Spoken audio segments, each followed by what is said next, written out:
అంతర్వేది శ్రీ లక్ష్మీ నరసింహస్వామి ఆలయ కళ్యాణానికి ప్రతి ఏటా ఈ గజమాల యాత్ర చేయడం జరుగుతుంది. నేను అంతర్వేది లక్ష్మీ నరసింహస్వామి ఆలయ నిర్మాత కొప్పనాథ కృష్ణం గారి మునుమలం అండి. నా పేరు కొప్పనాథ శ్రీనివాసరావు. మరి గత 15 సంవత్సరాల నుంచి ఈ గజమాల యాత్ర జరుగుతుంది. ఇది 16వ సంవత్సరం. మరి ఈ గజమాల యాత్రకి ఎంతో ఇదిగా హిందూ ధార్మిక సంఘాలు, హిందూ భక్తులు, అలాగే కృష్ణమ్మ గారి భక్తులు, అగ్నికుల క్షత్రియులు, వన్నికుల క్షత్రియులు ఇరు రాష్ట్రాల నుంచి వచ్చి ఈ యొక్క కార్యక్రమాన్ని ఎంతో ఇదిగా దిగ్విజయం చేసి మరి అలాగే కళ్యాణం చూసి వెళ్తా ఉంటారు. ఏటా జరిగే విధంగానే ఈ రోజు కూడా వడల స్టార్ట్ అయ్యి అంతర్వేది శ్రీ లక్ష్మీ నరసింహస్వామి ఆలయ నిర్మాత కొప్పనాథ కృష్ణం గారికి గజమాలను సమర్పించి, అలాగే లక్ష్మీ నరసింహస్వామి వారికి కూడా గజమాలను సమర్పించి మరి కళ్యాణం తిలకించి వెళ్ళడం జరుగుతుంది. అలాగే ఈ రోజు కూడా ఎంతో వైభవంగా జరిగే ఈ కార్యక్రమంలో ఏ విధమైన అవాంఛనీయ సంఘటనలు జరగకుండా పోలీసు వారికి సహకరించి యూత్ అంతా కూడా చాలా జాగ్రత్తగా వెళ్లి, అలాగే ఎంతైతే ఉత్సాహంగా మనం వెళ్తున్నామో అంతే విధంగా మళ్ళీ అదే ఉత్సాహంతో ఆ భక్తులు ఆ స్వామి ఆశీస్సులు తీసుకుని అక్కడికి వచ్చి ఆ స్వామి ఆశీస్సులు తీసుకుని ఇంటికి క్షేమంగా వెళ్ళాలని చెప్పేసి మనస్ఫూర్తిగా కృష్ణమ్మ గారి వారసులుగా నేను కోరుకుంటున్నాను. మరి అదే విధంగా మరి నాకు అక్కడ జరుగుతున్నటువంటి అన్యాయం గత మా నాన్నగారు 30 సంవత్సరాల నుంచి నేను ఆలయ నిర్మాత వారసులండి. మా ఫాదర్ 30 సంవత్సరాల నుంచి ఆయన పోరాటం చేయడం జరిగింది. ఆయనకి ఏ న్యాయం జరగలేదు.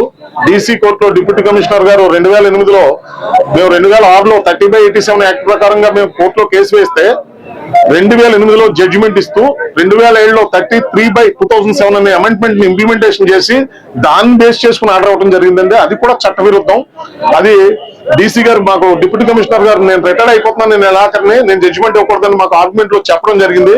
సో మీరు ట్రిబ్యునల్ కి వెళ్ళండి అని చెప్పేసి మాకు రాంగ్ డైరెక్షన్ చేస్తూ ఆయన రిటైర్డ్ అయిపోయి పాత డేట్ వేసి జూన్ 17వ తారీఖు డేట్ వేసి ఆయనకి ఆర్డర్ అవ్వడం జరిగింది. అది ఎలాగిచ్చారు ఏంటి అనేది మాకు జడ్జిమెంట్ జరగకుండా ఆయనకి ఆర్డర్ తెచ్చుకున్నాడు ఆయన అల్లూరు కృష్ణరాజు గారు. ఆ ఆర్డర్ తెచ్చుకుని జూలై 9వ తారీఖున రాత్రి 9 గంటలకు ప్రమాణ స్వీకారం చేయడం జరిగింది 4 మనుషులతో. అది పొద్దున పేపర్లో పడితేనే కానీ మాకు తెలియలేదు.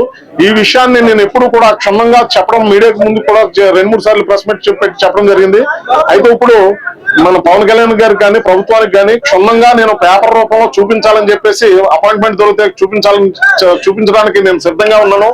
అదే విధంగా ఏదైతే ఆలయ నిర్మాత కొప్పనాథ కృష్ణం గారు ఇచ్చినటువంటి ఆస్తులు ఆభరణాలు అన్యాక్రాంతం అవుతూ మరి అక్కడ ఆ ఆస్తులు ఉన్నాయా, ఆభరణాలు ఉన్నాయా, అవన్నీ మార్పులు చేర్పులు జరిగిపోయినాయి అని చెప్పేసి కూడా ఎండోమెంట్ డిపార్ట్మెంట్ వారితో పొలిటీషియన్స్ ఆ అల్లూరు కృష్ణరాజు తారుమారు చేశారని చెప్పేసి కూడా మాకు చాలా మంది భక్తులు వినికిడి. అయితే ఏదైతే ఇప్పుడు అక్కడ గోల్డ్ అండ్ సిల్వర్ అప్రైజ్మెంట్ రిజిస్టర్ ని ఒక్కసారి పరిశీలన చేసి, అలాగే అండర్ సెక్షన్ 38 రిజిస్టర్ లో పొందుపరిచి ఉన్నటువంటి ఏదైతే వాస్తవాలు ఉన్నాయో దాన్ని బేస్ చేసుకుని మేము అక్కడ వాస్తవంగా మేము కొప్పనాథ కృష్ణం గారు ఆలయాన్ని నిర్మించి ఉండి ఆ ఆస్తులు దానాలు ఆభరణాలు మేము ఇచ్చి ఉంటేనే మాకు న్యాయం చేయమని చెప్పేసి కూడా ఈ ప్రభుత్వాన్ని కోరడం జరుగుతుంది.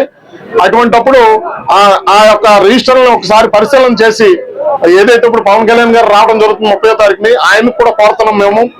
ఆయన కూడా మా యొక్క ఆవేదన విందామని చెప్పేసి కూడా అనుకుంటున్నారు. ఇప్పుడు ఆయన కనుక విని మాకు ఆయన అపాయింట్మెంట్ కనుక మాకు దొరికితే కనుక తప్పనిసరిగా మేము ఆయన ముందు విన్నవించుకుని ఈ యొక్క సమస్యను పరిష్కరిస్తారని, ఈ కూటమి ప్రభుత్వంలోనే సరే మాకు న్యాయం జరుగుతుందని ఆశాభావంతో మేము అందరం యావత్ తెలుగు రాష్ట్రాలు 2 రాష్ట్రాల్లో అగ్నివల్లి కుల క్షత్రియులు, అలాగే హైందవ ధార్మిక సంఘాలు ఎన్నో ఉన్నాయి.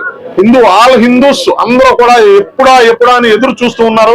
ఈ యొక్క సమస్యకి ఎప్పుడు ఫుల్ స్టాప్ పెడతారా, వాళ్ళకి ఎప్పుడు ఆ ఫ్యామిలీకి న్యాయం జరుగుతుందా, ఇక్కడ అన్యాయం జరుగుతుంది, నకిలీ ఫౌండర్ ఇక్కడ కొనసాగుతున్నారు, అలాగే అందువల్ల ఇక్కడ ఆస్తులు ఆభరణాలు అన్యక్రాంతం అవుతున్నాయి.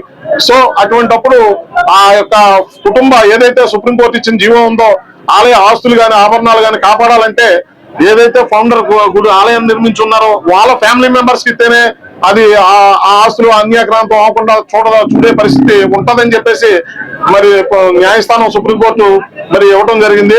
మరి అదే విధంగా మాకు ఆ న్యాయం జరుగుతుందని ఆ జీవో ప్రకారం 30/87 యాక్ట్ ప్రకారంగా మాకు జడ్జిమెంట్ వస్తుందని చెప్పేసి